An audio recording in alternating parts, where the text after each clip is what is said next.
Hello, everybody. It is great to be here one more time today. And my name's Gary Fowler. I am the CEO and president and founder of GSD Get Shit Done Venture Studio, premier AI and quantum venture studio located in the heart of Silicon Valley. I'm a 17-time serial entrepreneur with numerous unicorns under the belt. I was on the original management team of Click Software, which was sold to Salesforce for $1.35 billion. And also Eva.ai, an AI HR tech company that I co-founded with Dr. David Yang. We believe that intellectual capacity is evenly spread around the world, but opportunities are not. And with that, I have an incredible guest today. You know, we all talk about artificial intelligence, machine learning, ChatGPT, but really, what are the ethics involved and what's going to change in 2023? So I want to bring an incredible guest. Dee Kai is a professor of computer science and engineering at Hong Kong UST and a distinguished research scholar at Berkeley's International Computer Science Institute. He is among 17 scientists worldwide named by the Association for Computational Linguistics as a Founding ACL Fellow for his pioneering contributions to machine translation and machine learning foundation of systems like the Google, Yahoo, Microsoft translators. He's a PhD. He is one smart guy that has an incredible background. His doctoral studies were cognitive sciences, artificial intelligence, and computational linguistics at Berkeley. He worked on seminal projects on intelligent conversational dialogue agents, and his PhD dissertation employing maximum entropy to model human perception. Oh, I got to hear about this. This is really cool. So he, in 2015, is named Dee Kai as one of the 100 most influential figures of Hong Kong. In 2019, Google named Dee Kai as one of the 8 inaugural members of the AI Ethics Council, ATAC, Advanced Technology External Advisory Council. With that, Dee Kai, how you doing today? I'm great. It's great to be here. Man, you've got one hell of a background. I got to tell you, it's just incredible. So how in the world did you get involved? When did you say to yourself, you know, I really like this AI and it's really interesting. I like machine learning and data. When did that happen? It's a weird background, sort of like my Asian American immigrant parents are terrified that I was just going to become a musician because I started picking out melodies on a piano when I was 2. Apparently, I don't remember. But so they were you really singing too, Dee Kai, or were we just playing? No, really. So, and the thing is, I didn't speak till I was almost 3, apparently. So, the thing was like they saw their future starving street musician, and so they fought like the Dickens until I was 10 to like sort of keep me focused on other more rewarding pursuits. Unfortunately for them, I really just loved putting electronics together and building analog synths. And got into computers and started building, video games in 6502 machine language, like 2.5 registers and an 8-bit processor on very early Apple tubes. So wait a minute, you were at you don't look that old to be involved in Apple IIs. I had oh man, you're a babe. I'm sure you're a babe in the woods, Gary. No, I've been around. Actually, yesterday I talked to Daniel Kotke, actually one of the original team members of Apple, right? We talked about Apple IIs and 1s and no, it's incredible actually. Oh man, I cut my teeth designing and selling and building lowercase adapters for those Apple IIs because they weren't able to display anything but uppercase characters. Was that the separate keypad that you would get separately, the one that plugged into the boards in the back, or what was that? No. Those were so the Apple IIs had the integrated box. Okay. But yeah, no. So I mean, by the time I went to, I dropped out of high school, went to UCSD.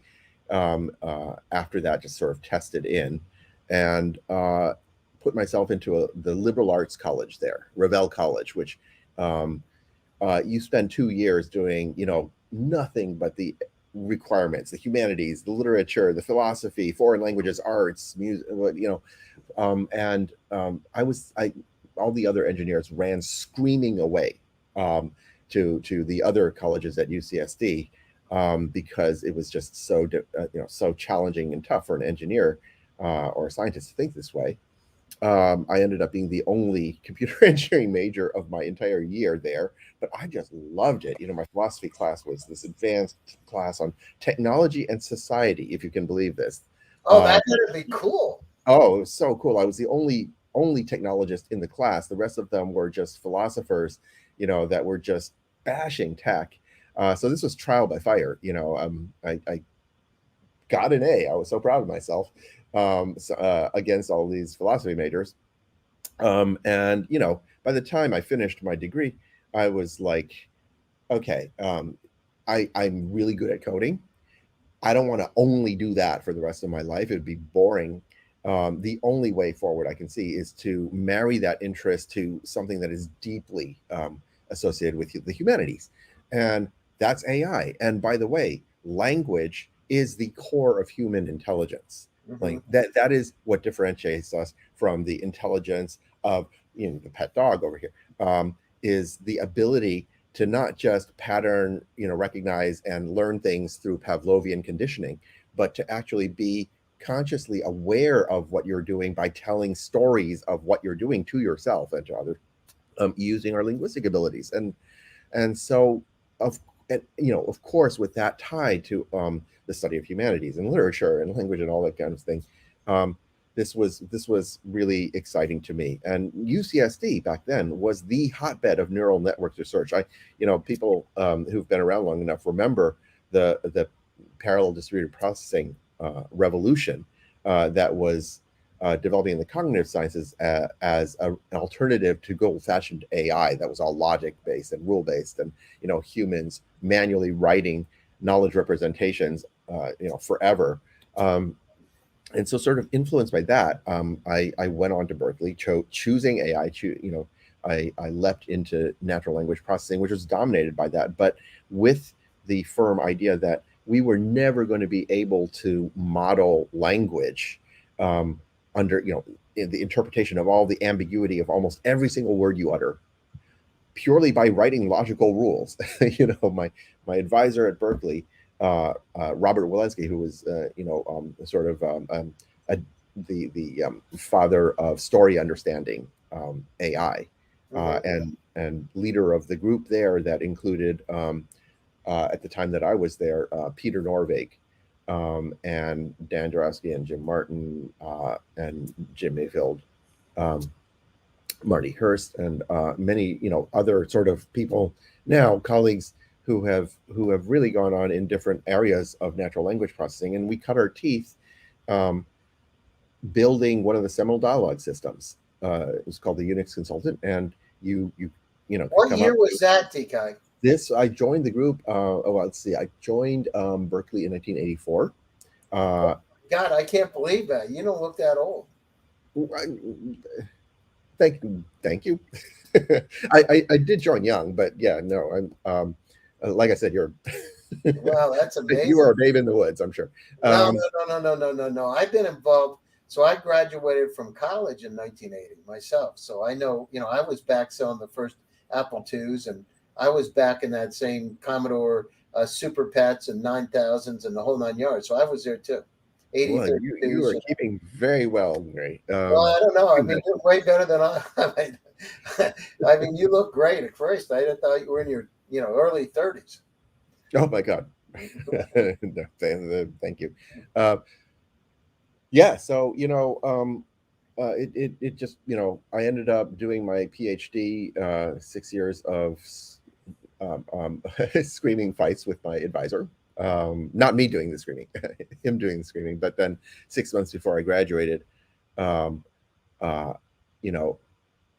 because I had said the entire time to him, look, you can't possibly solve this problem without probabilities, statistics, machine learning, neural nets, something like that, because there are no rules for this. Like, everything is ambiguous. It's all context dependent, and it's all a matter of degree of certainty. And about 6 months before I graduated, handed him yet another draft of a chapter of my thesis. And to my utter shock, it came back.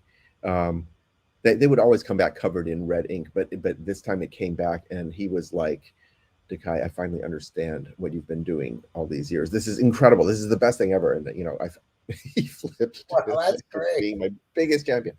Um, I think a lot of that background to answer your question in thinking about the humanities, thinking about psychology and philosophy and literature had a lot to do with how I ended up where I ended up. And now not only, sort of still pushing the edge on thinking through machine learning, AI, natural language processing models deep in our research labs, but also for the last decade, what the impact on society is, and that is something that deeply has been concerning me for a long time. I chose when I graduated, when I was recruited to Hong Kong here to in the founding faculty of the super ambitious then American style University of Science and Technology, which has rocketed to become one of the strongest international universities in tech research,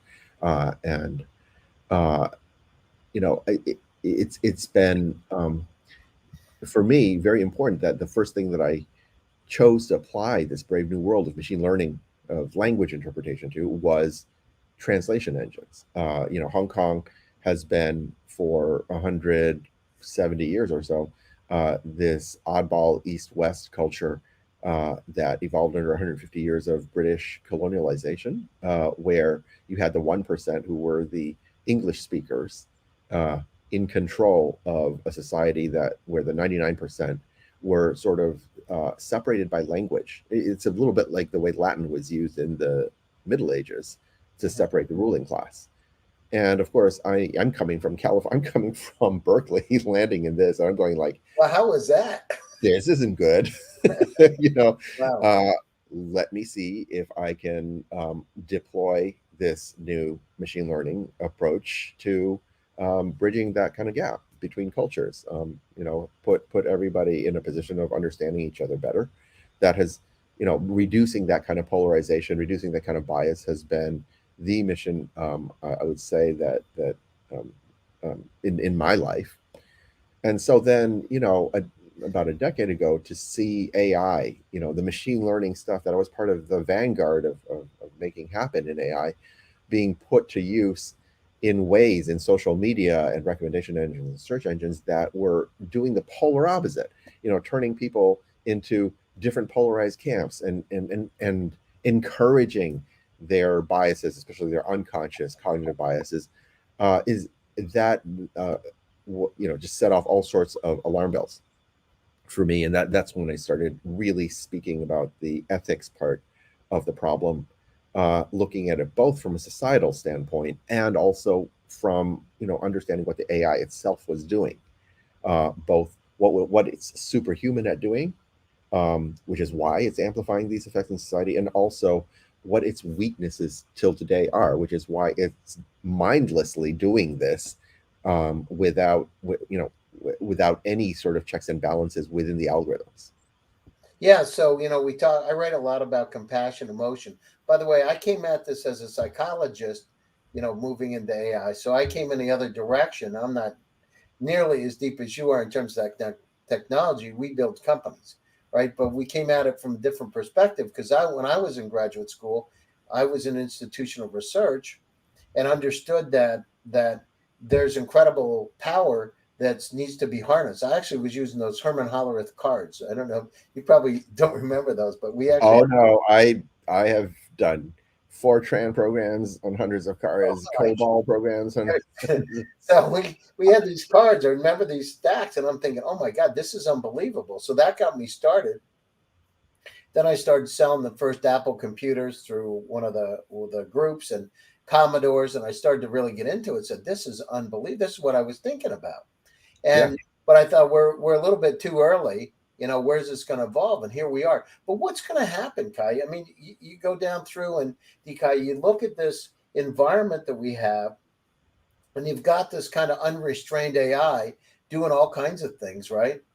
And how do we build compassion and emotion in it so that, if we don't, nothing good's going to happen, right? In my opinion.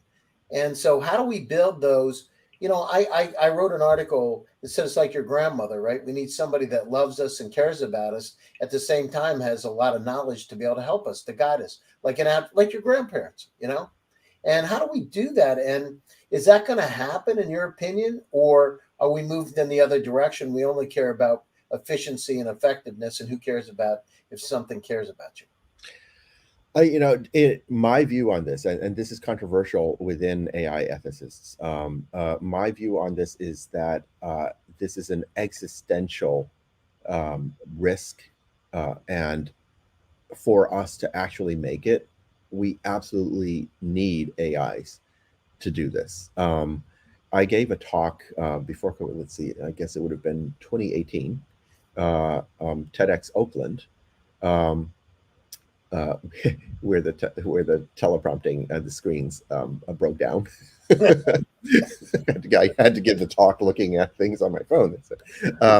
But I do really like that talk in spite of that, because it was about artificial mindfulness. It was basically arguing that why true AI is impossible without mindfulness, in the sense of actually not just being an efficient and effective uh, slave that you've trained through Pavlovian conditioning, essentially, um, and actually be aware of how you, the user, are thinking and feeling about what it's doing, and also aware of how the AI itself is thinking and feeling about what it's doing.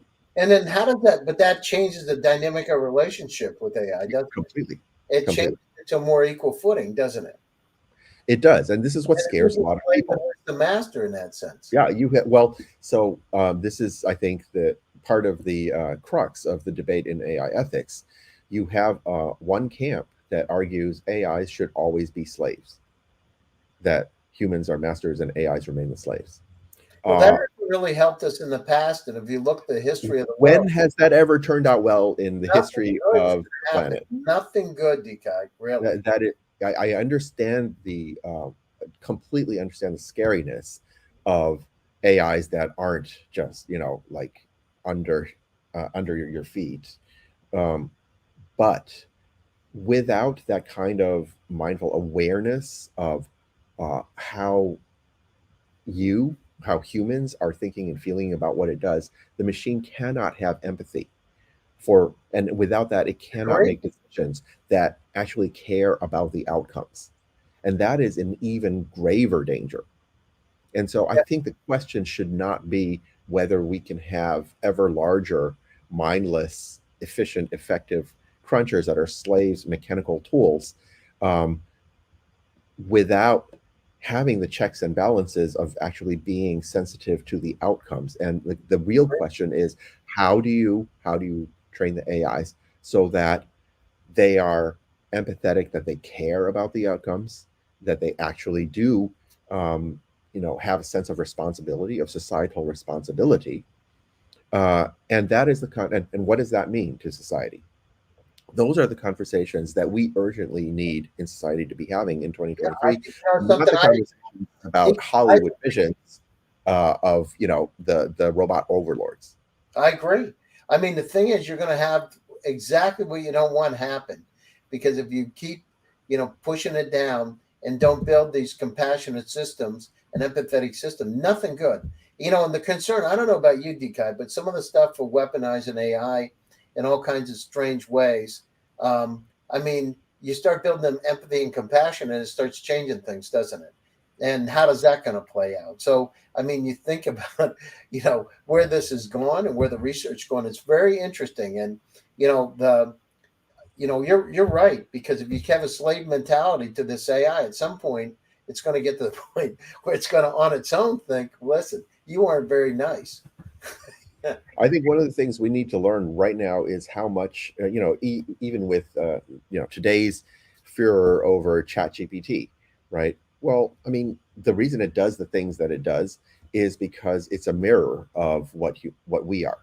And we need to learn that already, because if you try to then go on and say, well, we need to treat AIs as slaves, and this is how we're going to structure things. Imagine when that mirror boomerangs back on humanity. Nothing good. Nothing good. Nothing good. I agree with you. I had a chance to address the UN a little over a year ago about technology as a tool for peace. And I went down, I don't know about you, Kai, but Kai, we go down through and we look at, we got to double the food supply by 2050 to feed everybody. Shouldn't we thinking about like how we can use AI and IoT to be able to increase crop yield? At the same time, global warming's taking place. I mean, look at 9 bombastic cyclones in California. It's unheard of, right? In Yep. recorded history, unheard of. We got to go down through and figure out how we can live together. And that was my speech at the UN. I said, listen, you got 1.4 billion people in Africa in 54 countries, 270 million approximately in Nigeria, estimated to go to 1 billion in 5 years. Yeah. Right? You're talking about, we better figure out how to work together because our little tiny planet is not going to be able to take it much longer, right? With the way we're destroying it. We're destroying trees, we're destroying food supply. Water supplies are becoming non-potable. We gotta in my opinion, right, use the tools to be able to help us live better, more effective, kind lives. Absolutely. A lot of our institutions are based on pre-AI, pre-internet, pre-computer notions that are way past their shelf life. And the very same AI technology gives us a lot of enabling tools that would let us do some of these things. That would I think we need to re-examine, but that will have to be a topic for another day, notions of intellectual property and how we incentivize Oh my those. God. And that, DK, I was just thinking about that today, actually, because I went down through and I started to write a book and I used ChatGPT, but I actually wrote the articles, right? So of my articles, and ChatGPT is a co-author, Da Vinci. And so with my friend Sanjay. Anyhow, I mean, who owns the IP, right? So you go in and you say, I'd like to play some relaxing music in a style of David Lance. Yeah. But I'd like to have a little Wynton Marsalis on the side, a little jazz added to it. I want to jazz it up a little bit. Who owns that? Yeah, I really firmly believe in the 21st century, in the era of machine learning and AI, that these questions are they're not even meaningful. They're misframed. Um, the notion that ideas are something that are ownable and property is a metaphor. We shoehorned that in the Middle Ages into in a pre-industrial society where goods were physical and there was cost of manufacture and all that. And to the vast majority of the world, it's a very weird concept. That Western European culture has by force tried to impose on everybody, and it's worked sort of limped along less and less well. And really, the issue is, as someone whose primary work involves creating intellectual output, non-tangible output, whether as a researcher, a writer, a speaker, a musician, whatever, it's at odds with what creators actually want. What creators actually want is for our work not to be like, oh, it's mine, you can't have it, nobody can see it, right? That's no creator really wants that. Mhm. What the creator actually really wants is as broad as possible for people to get those ideas, get that output. And the whole notion of property based on a scarcity mindset is at fundamentally misaligned with what creators want. And I actually believe that AIs give us the potential to develop a new model where creators are incentivized to create and to distribute as broadly as possible, and get compensated for that, which is the main purpose of the metaphor, right? And it's been centuries since this metaphor of intellectual output as property was created and revolutionized things. We're long overdue for another revolution, given the magnitude of what AI on the internet and machine learning are right at the cusp of, like, dousing all of humanity with. Well, I mean, the thing is, when you can write a book, I know my friend just went in and he wrote a 146-page book with ChatGPT. Yeah. Who owns the book? Yeah, exactly. And Really, seriously. I mean, like, and who's not being compensated for that? Where did exactly. ChatGPT get this material? Right. So this notion of property, I think, really needs to be re-examined. Well, I mean, but that goes for humans too, right? Because I mean, Absolutely. your knowledge, we have the same problem. Where did you get your knowledge, right? You read it. Absolutely. Whose Yeah. articles did you read? Well, you read some of the top articles on the planet, and then you came up with some of your own opinion. Who owns that end opinion? You or the person that wrote the original article where you got the information? It's just fascinating. Yeah. So no, it's incredible. My partner in Eva was David Yang. I don't know if you ever heard of the company Abby that does translation software and that kind of thing. A Mhm. PhD from MIT, and he and I had multiple conversations because this emotion and compassion. I've been saying a long time. Nothing good's going to happen. I remember when that Sophie said some nasty things about humanity. Right? Said I'm going to destroy. Who? So the robot, the Oh, robot, Sophia the robot. Yeah. yeah, said some not nice things, and I'm thinking to My myself, daughter is my daughter is interning for that company right really? now. Yes. Wow. I mean, it was incredible because I was thinking to myself, I mean, the reason you say things like that is because you haven't learned the right way, right? You haven't had compassion and emotion and diplomacy built into the system, and so yeah, it's you are incredible. We got to have a part two of this because I could be here with you for hours talking about it. And I know the audience out there. They said a lot of they people are saying glad to be here, hooray, decay and entropy, steal the brain, steal this brain idea. It's, but I mean, we're on the verge of another revolution happening for humanity. People don't Absolutely. get it. In my opinion, right? This data, we're in the state of infobesity, as Alvin Toffler said many, many years ago in Future Shock, and we can't deal with the data. That's another thing, Dekai. I mean, think about it. And what's your opinion about? We have all this data around us, right? In our worlds, we have 300,000 items in our personal cloud. Entire web in 1996 was 257,000 websites. You, DKI, have more information in your personal cloud than the entire web. The problem is it's following the same trajectory, but that don't mean it's doubling every year. In 5 years with IoT, you could have 10 million items. How in the world, can you find out what you have, right? How many times in the last 2 weeks has somebody said, DKI, I sent you something. Did you get it? Where did you send it? I sent it to your email. Which one? Or Signal or Telegram or WhatsApp. When did you send it? 3 days ago. I can't find it. Will you send it again? Oh yeah. And it's Over and crazy. over. The problem, because these are the kind of things, because if not, we're going to have two levels of society. People would understand data and people don't, right? Yeah. Seriously. Yeah. Because if you understand the data and you're tied in with chat GPT or unsupervised AI, and you're able to make the best financial decisions, you're going to have the most amount of money, Yeah. Well, right? this touches on another one of my topics. Like so, I serve also on the board of think tanks like TFS, which is heavily involved in shaping the forthcoming European Union AI Act, follow up to GDPR and things like that. And I think that one of the things that legislators who are thinking about data um, is that they're sort of like GDPR and so forth. There's a lot of thought about privacy, about how do you keep your data private. What I think is missing, to your point, is the right of people to data access. Because right now, when you're having that, like, where did you send it? Did you send it in Signal, in Telegram, in WhatsApp, in whatever, which email account? AI is capable of helping us with that problem.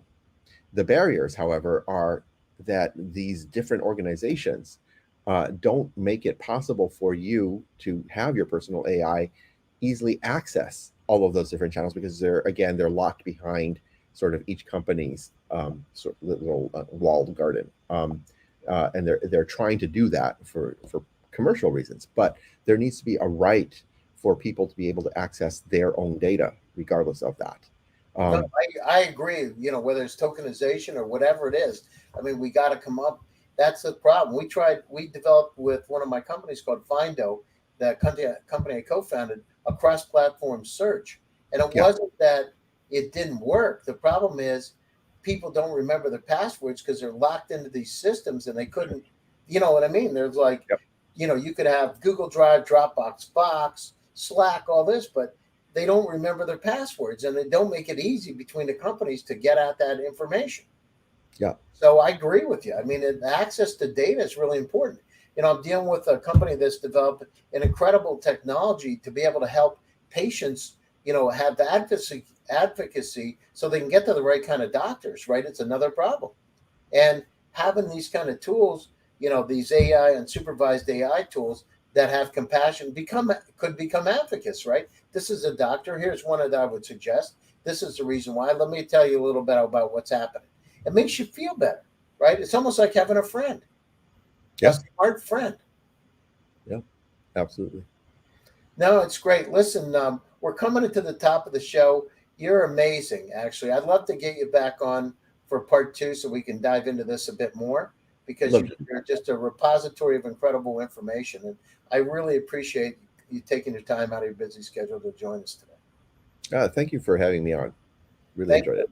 And to all my audience out there, thank you for joining one more time. GSD Presents Silicon Valley AI and Tech. And my name is Gary Fowler, and I am your host. Stay happy, stay safe, and stay healthy. I'll be back again. Stay tuned for another exciting edition coming soon. Thank you very much. Thank you, DK.